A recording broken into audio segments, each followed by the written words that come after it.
Stove మీద ఒక గిన్నె పెట్టుకుని అందులో మీడియం సైజులో ఉండే ఒక బంగాళదుంప, మీడియం సైజులో ఉండే ఒక క్యారెట్, 6 లేదా 8 ఫ్రెంచ్ బీన్స్ని తీసుకుని ఈ విధంగా పెద్ద ముక్కలుగా కట్ చేసుకుని యాడ్ చేసుకోండి.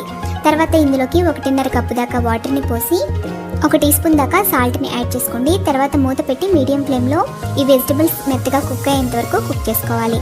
ఒక మిక్సీ జార్లో 5-6 జీడిపప్పు పలుకులు, 2 ఇంచుల ఎండు కొబ్బరిని ముక్కలుగా చేసుకుని వేసుకోండి. 1 ఇంచు దాల్చిన చెక్క, 2 యాలకులు, 3 లవంగ మొగ్గలు వేసుకోండి. అలాగే 1 టీ స్పూన్ దాకా గసగసాలని కూడా వేసుకోండి. వీటిని ఫస్ట్ ఫైన్ పౌడర్లా గ్రైండ్ చేసుకున్న తర్వాత ఇలా చిక్కటి ఫైన్ పేస్ట్ని గ్రైండ్ చేసుకుని పక్కన పెట్టుకోండి. నెక్స్ట్ స్టవ్ మీద ఒక కడాయి పెట్టుకుని అందులో 3 లేదా 4 టేబుల్ స్పూన్ల ఆయిల్ యాడ్ చేసుకోండి. ఆయిల్ హీట్ అయిన తర్వాత 1/2 టీ స్పూన్ షాజీరా, 1 బిర్యానీ ఆకు వేసుకోండి. అలాగే ముక్కలుగా కట్ చేసి పెట్టుకున్న 2 పచ్చిమిర్చిని కూడా వేసి కొద్దిగా కరివేపాకును వేసుకోండి. వీటిని కొంచెం సేపు ఫ్రై చేయాలి. పచ్చిమిర్చి వేగిన తర్వాత 1 టీ స్పూన్ దాకా అల్లం వెల్లుల్లి పేస్ట్ వేసి పచ్చివాసన పోయేంత వరకు లో ఫ్లేమ్లో పెట్టుకుని ఫ్రై చేసుకోండి. నెక్స్ట్ 2 మీడియం సైజు ఉండే ఉల్లిపాయలని తీసుకుని మిక్సీ జార్లో కచ్చాపచ్చాగా ఈ విధంగా రుబ్బుకుని ఇందులోకి యాడ్ చేసుకోండి. ఉల్లిపాయలు ఈ విధంగా గోల్డెన్ కలర్ వచ్చేంత వరకు ఫ్రై చేసుకున్న తర్వాత 1/2 టీ స్పూన్ పసుపు, రుచికి సరిపడా ఉప్పు, 1 టీ స్పూన్ కారం, 1 టీ స్పూన్ ధనియాల పొడి, 1/2 టీ స్పూన్ గరం మసాలా పౌడర్ని వేసి లో ఫ్లేమ్ వేగిన తర్వాత 2 మీడియం సైజు ఉండే టమాటాలని ఈ విధంగా ప్యూరీ లాగా ఫైన్ పేస్ట్ లాగా గ్రైండ్ చేసుకుని ఇందులోకి యాడ్ చేసుకోండి. మీడియం ఫ్లేమ్లో ఆయిల్ పైకి తేలేంత వరకు ఫ్రై చేసుకోవాలి.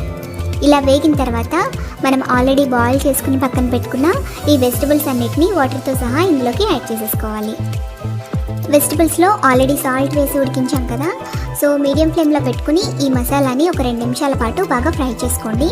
ఆ తర్వాత మనం గ్రైండ్ చేసి పక్కన పెట్టుకున్న మసాలా పేస్ట్ని ఇందులోకి యాడ్ చేసేసుకోవాలి. ఇప్పుడు ఒకసారి అంతా కలిపేసుకున్న తర్వాత మంటని లో ఫ్లేమ్లోకి టర్న్ చేసుకుని మూత పెట్టి ఒక 5 మినిట్స్ పాటు లో ఫ్లేమ్లో కుక్ చేసుకోండి. 5 నిమిషాల తర్వాత మూత తీసి మరొకసారి కలుపుకుని ఇందులోకి గ్రేవీనెస్ కోసం వాటర్ని యాడ్ చేసుకోవాలి. నేను ఇక్కడ 1 కప్పు దాకా వాటర్ని యాడ్ చేస్తున్నానండి. వాటర్ వేసిన తర్వాత ఒకసారి అంతా కలుపుకొని రుచి చూసుకుని సాల్ట్ సరిపోకపోతే కొంచెం సాల్ట్ని యాడ్ చేసుకోండి. మనకి బిర్యానీలోకి కానీ లేదా చపాతీలోకి కానీ చాలా టేస్ట్ వస్తుందన్నమాట.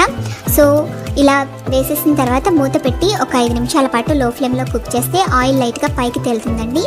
ఆ తర్వాత స్టవ్ ఆఫ్ చేసేసుకుని సన్నగా తరిగి పెట్టుకున్న కొత్తిమీరని వేసేసి మిక్స్ చేసేసుకుని పక్కకు దించుకుని సర్వ్ చేసుకోవడమే. అంతేనండి, చాలా టేస్టీగా ఉండే restaurant style veg kurma ready అయిపోయింది. మీరు కూడా ఈ రెసిపీని ఇంట్లో తప్పకుండా ట్రై చేయండి, చాలా బాగుంటుంది.